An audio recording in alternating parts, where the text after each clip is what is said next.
You're listening to Foreseeable, a production of Global is Asian, the flagship thought leadership digital platform of Singapore's Lee Kuan Yew School of Public Policy. Each episode, we invite an expert for a conversation relating to their field of study or experience and to find out what they foresee happening in the future. I'm David Austin, the host for this episode. We sit down with Associate Professor Leong Ching, whose work delves into the complexities of apparently irrational environmental behavior, exploring public attitudes and decisions around topics like recycled water, water utilities, and river management.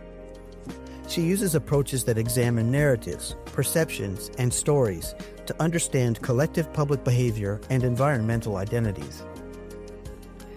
Today, however, we're focusing on a fascinating recent study she led that investigated a core aspect of public behavior with significant policy implications: honesty. Her study offers promising insights into designing policies that can encourage pro-social behavior without coercion. Thank you, Professor Leong, for joining us and sharing your time with us. Your recent study investigated methods to induce honesty in public behavior. Could you elaborate on why understanding the psychological drivers of honesty is crucial for effective policymaking and what you were hoping to find with the study? So part of the motivation was this intrigue about whether we really know people are honest or not. And as an experimenter, you can't really see, right? I mean, once you see, you sort of spoil the experiment. So we thought of a really elegant way to do it, in that we don't know whether any specific person is honest or not, but if the sample is large enough, you kind of know whether they're reporting accurately or they are gaming it. I think if I asked you whether you believe that most people behave virtuously, you would say no, and your suspicion would be correct.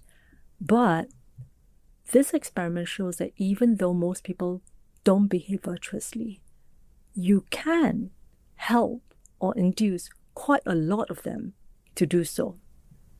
And it's cheap and easy, and it's their choice. You don't force them. You don't blackmail them or threaten them or anything.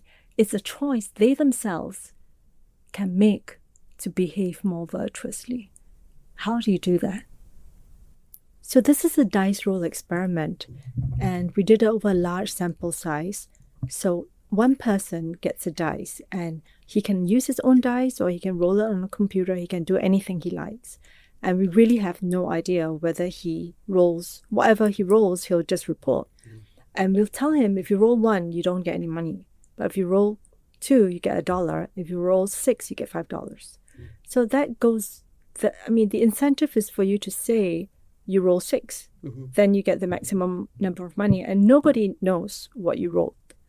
So that's the experiment. And it's a great way to see whether you can't tell whether any specific person is honest, but you can tell overall with 35,000 people whether they were honest or not. In sort of the mathematical idea of honesty, if everyone were perfectly honest, you get 3.5%. That's the report, sort of evened out. And if everybody was rational and sort of self-interested, you get 5. Okay. Right. So they sort of will lie to the maximum. So it was really surprising to us first that, people were not perfectly honest, but equally surprising that people were not maximally dishonest. And you thought, in for a penny, in for a pound, right? Like if you were dishonest, might as well go the whole hog and report. You roll 6. But people don't. They report slightly more than what they rolled. And so not 3.5, but not 5 either. And tell me about the opt-in monitoring portion of the study. And, how did you come up with that? And what were you trying to find? And what did it show? So our first curiosity was whether people were honest. And turned out they were not. So as a policy school, we kind of are always looking for, so what? So what does it mean for government? So what if people were not honest, right? So the obvious motivation for public value is to help people to become honest. So I was thinking, what would be a simple way? And it can't be that expensive. And so I was looking for a simple, cheap way to help people become more honest. I thought, okay, why not offer people the opportunity to roll the dice on the NUS server? Remember, the alternative is to use their own server, to use a real dice, and nobody knows what, you don't actually have to use a dice, right? You can just roll it in your head. I wouldn't know. But the thing is, I offered this choice, and the instructions were, you can roll it on the NUS server where your dice roll may be observed by the researchers. And we put maybe because I wasn't going to stand around and look at 35,000 people roll the thing. But we just put maybe. In the end, we didn't observe, but we just put the possibility of it. And we were surprised that so many people actually opted to roll on the NUS servers. So more than 80%, 85% of people said, okay, we'll do it on the NUS servers. And as a result, they were incredibly honest. I mean, not perfectly, but still significantly more honest. So, yeah, it was a revelation to me. Yeah, that's really fascinating. Thank you for explaining that.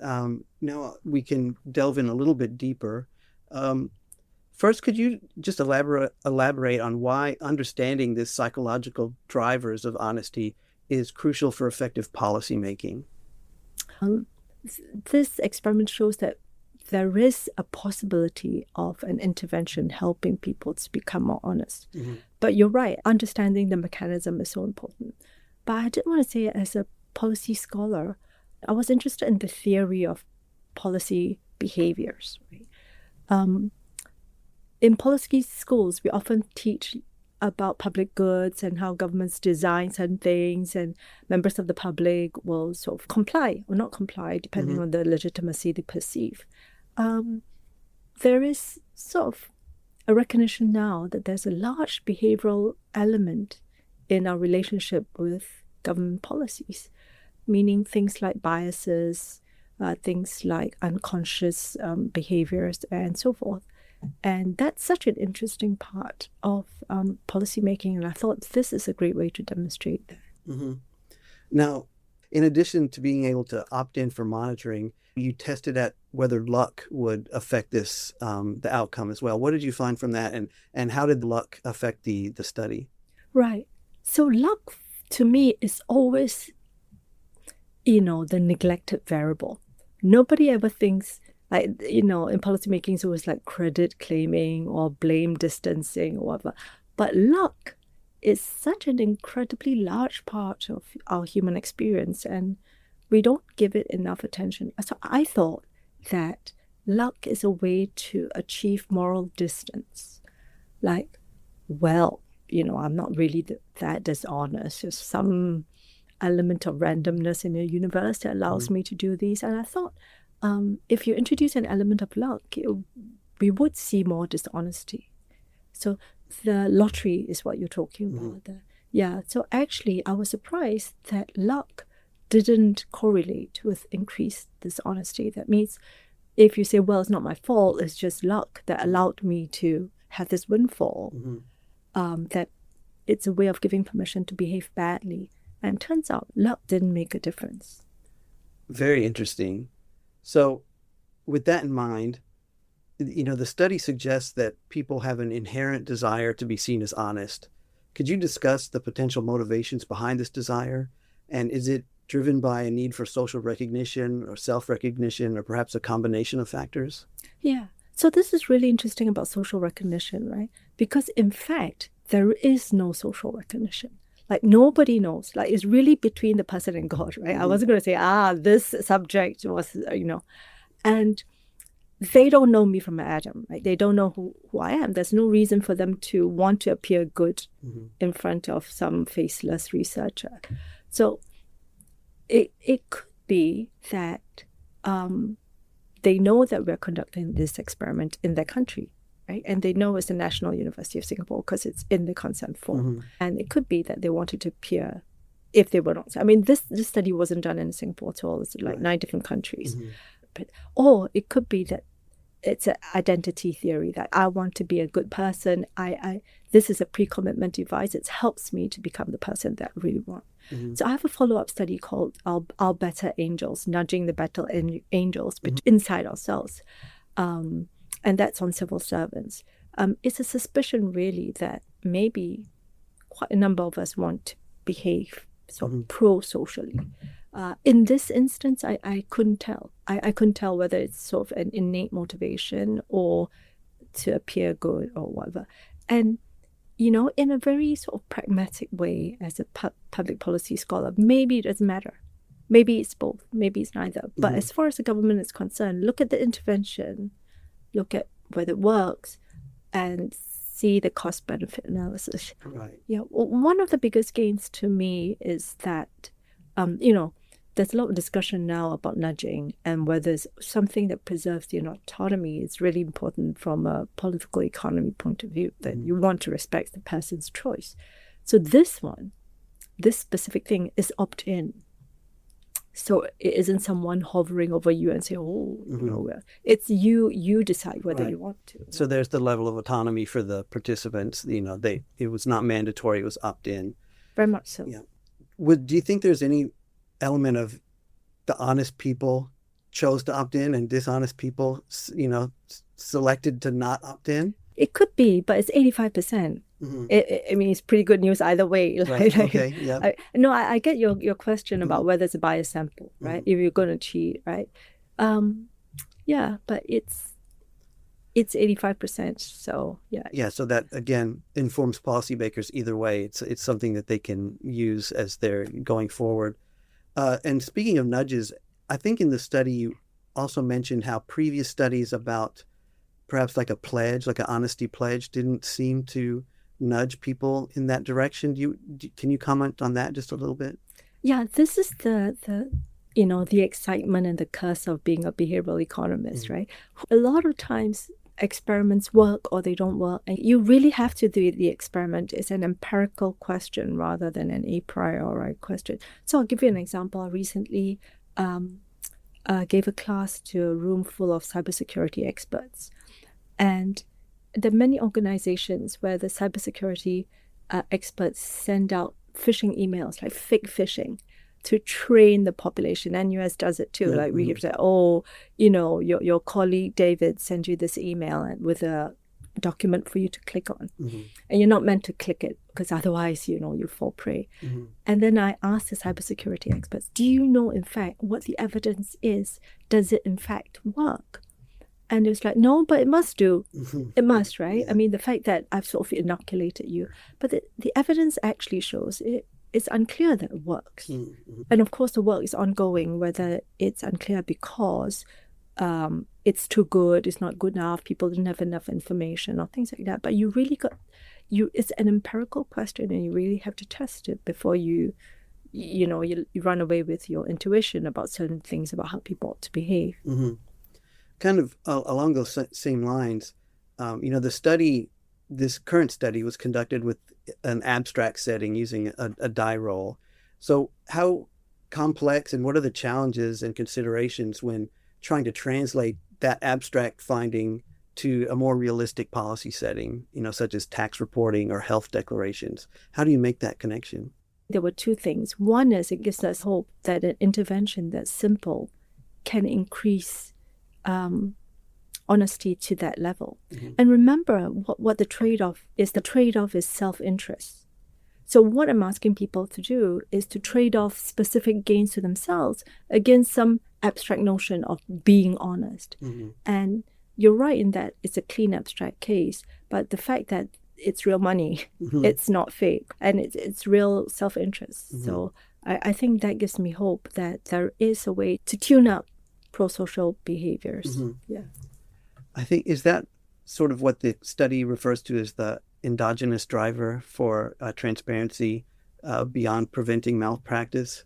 And could you explain that further and maybe discuss how policymakers can leverage this motivation for transparency in their policy designs? Yeah. And I think I use the word, so with hindsight, right, I use the word transparency kind of loosely now. Yeah, well, often when we say transparency, we often sort of make it like a demand on governments to tell us everything. We think like there's something to hide. Right. But in this case, transparency just means that it's the ability to be seen a certain way.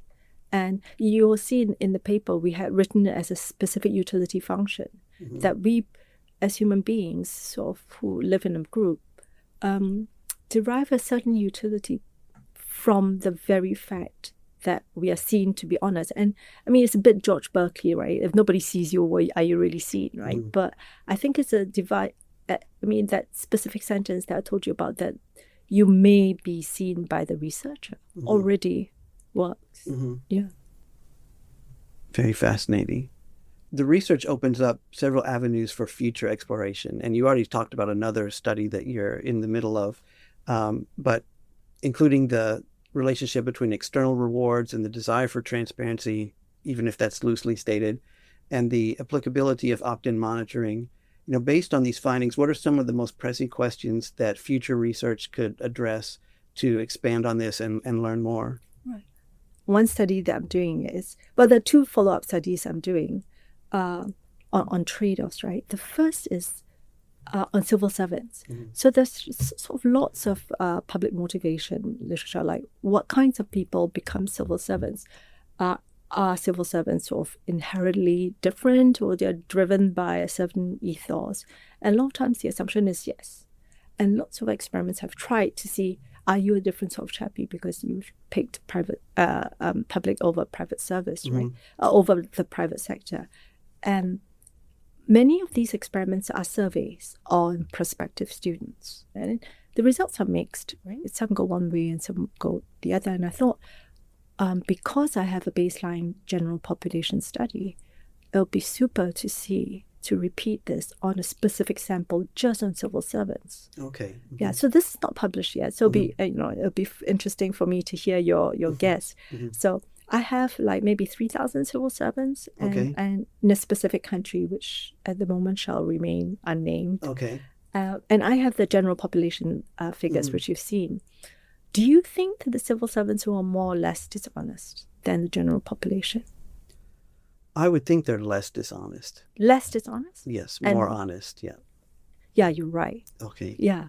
So when nobody is watching, which means in the unmonitored dice roll, just like between us and God, right, really, our conscience, civil servants were indeed significantly more honest, which is it sort of definitively answers the question. And it doesn't get away from the bias sample. Like, you are you a civil servant because you're more honest, or you go into service and then you become sort of more honest because of the institutional pressures, the conformity, or whatever. Right. Again, this doesn't answer the question, but fact remains, if you're a civil servant, but nobody's watching, that means in the unmonitored dice roll condition, you're significantly more honest.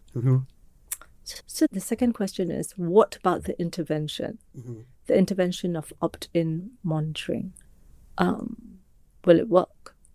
And the answer is strange. So it does work.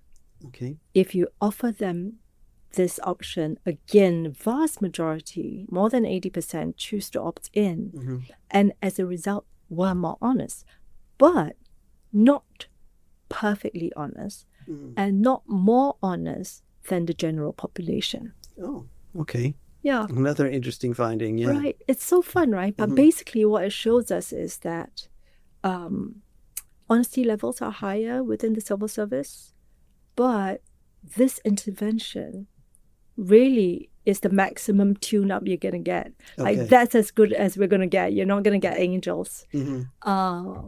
But it was fascinating to me to find out that really policymakers have such power when we design policies, because these rules that regulate behavior, they really do sort of make a difference in the outcome. And we can use them to sort of achieve the highest levels of public good. Very good. Are there any other future questions that you think would be good for follow-up research that you would like to discuss? Yeah, so I'm sort of in the middle of a messy one right now. Okay. But one of my big dreams is to make a big difference in environmental behavior. Okay. And this honesty experiment is a general level of honesty, because who are they cheating? If they were dishonest, whoever they're cheating is basically NUS, right? Like if you report 5 when you rolled 1, you get more money, and you shouldn't, because you kind of lied for it, right? But my sort of motivation for this second study is, if the person who loses is not a nameless NUS researcher, but let's say the environment or a stranger, Right. would you be more or less dishonest? Okay. So I wanted to find that out. I haven't found yet. I mean, I've done a few small experiments. I mean, I couldn't get a clean design that I'm happy with. But wouldn't it be fun? Yeah. Right?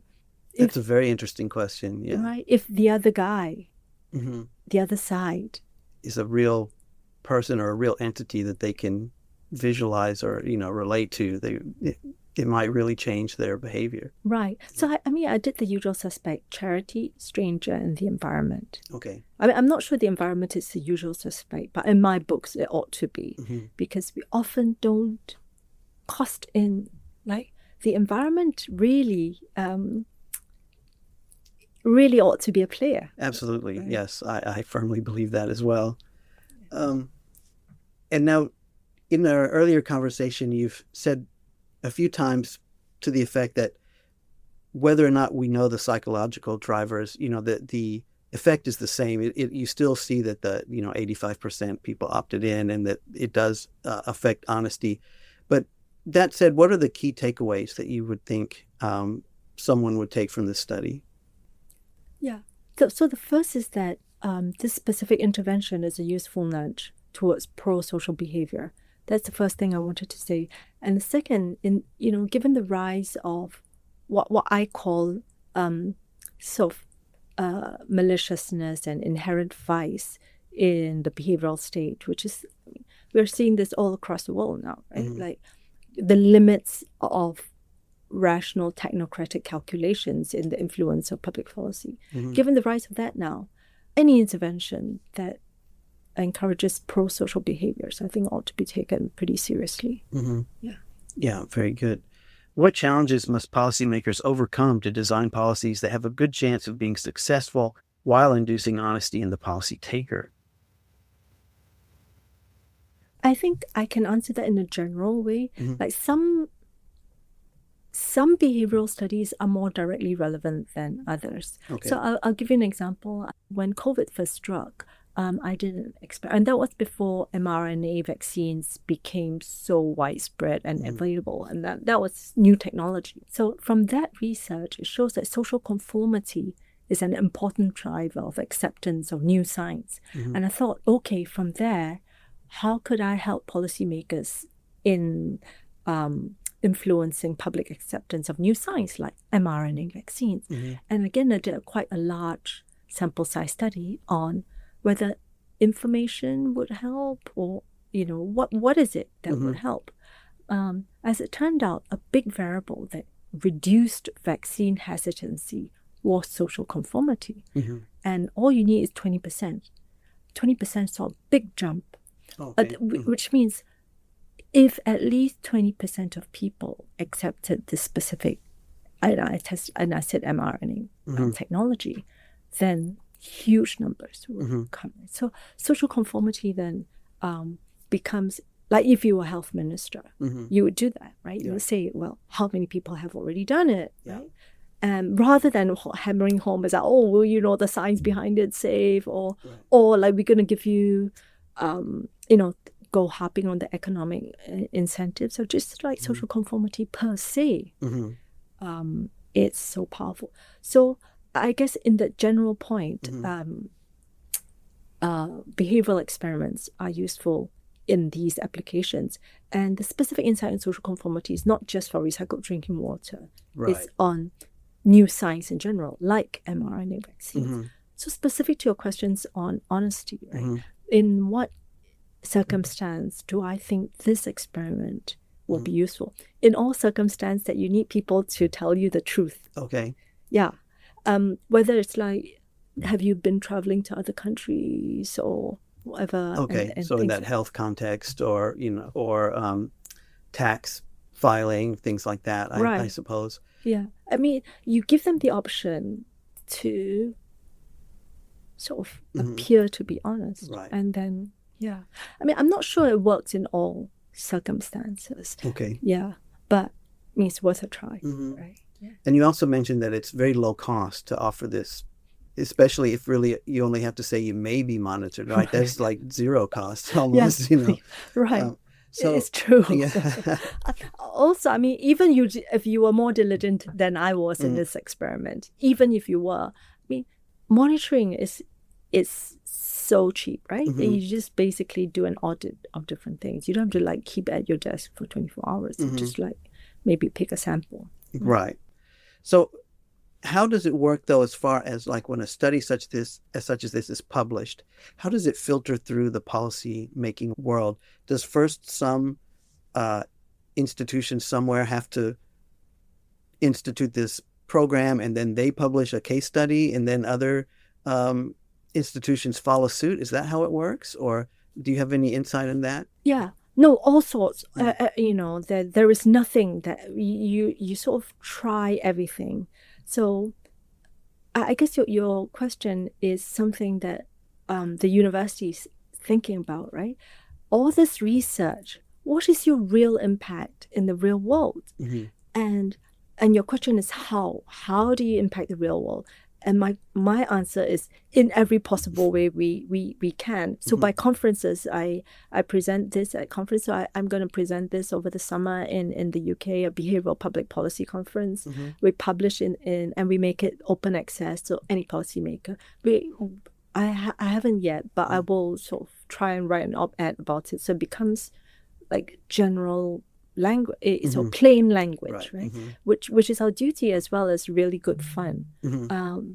And I think if a government agency wants to implement it, it really has to do like a small pilot, like 60 people or so, and see how that lands and do that. So all specific ways. And because we are a public policy school, any policy maker that comes to us and sort of comes to us with a specific problem, we really sort of roll up our hands, and offer all the solutions that you have. But that's the point, right? That's the point of the work. And I think there's a lot of use cases in the private sector as well that could adopt this. In fact, I believe I saw a website devoted to HR, human resources, had cited your paper and was talking about that as something that they can use in the private sector. Do you see that happening as well with studies that are born in the public sector spilling over into the private sector? Very much so. In fact, the private sector is really on the forefront of behavioral science because they sort of, you only have to walk into a supermarket to see how sophisticated that thinking is, right? Yeah. So in fact, I think private sector, especially in environmental behavior, they really are sort of very invested in how to make people consume less energy, for example, right? And also, you're right. I mean, to behave honestly in a large organization is so important. It's a function of norms as well as sort of intrinsic motivation. But if you have a simple institution like opt-in monitoring, it'll be so useful to do it. But are there any potential pitfalls that policymakers need to keep in mind if they're going to design a new policy and perhaps include opt-in monitoring? How do you predict or try to avoid any negative spillovers? Right. I think the instinct will automatically kick in. I mean, I myself wasn't sure about using the word induce. Okay. And I think when you say the word monitoring or surveillance, they are too close. Okay. Yeah. So I think I would be very careful. And maybe in the end, I use the word induce just because it's an accurate and precise term. It describes exactly. But if you're a public sort of official, right, I think, you'll be careful about that. And you really would stress the voluntary nature of it. I think a useful, if I were a policymaker, a useful frame for it would be a pre-commitment device. And I didn't test for it as a pre-commitment device. Okay. But you could, right? You could, as a sort of prime towards honesty. Because primarily, I'm not a psychologist, I'm an economist. I'm really studying microeconomic behavior and incentives towards that. And my question and answer, so that road has ended for me, but it leads on for, as you rightly asked, right? Why and how and why do you behave? What is the specific sort of switch that you're turning on in the psyche of the person? Yeah, very good. Well, thank you so much. This has been a fascinating discussion. I really enjoyed it. Thank you very much, David. And thank you all for listening. If you enjoyed this episode, please search for the Foreseeable Podcast series on the YouTube channel of the Lee Kuan Yew School of Public Policy for this and more. You can also listen to us on Spotify or wherever you enjoy your podcasts. Thank you.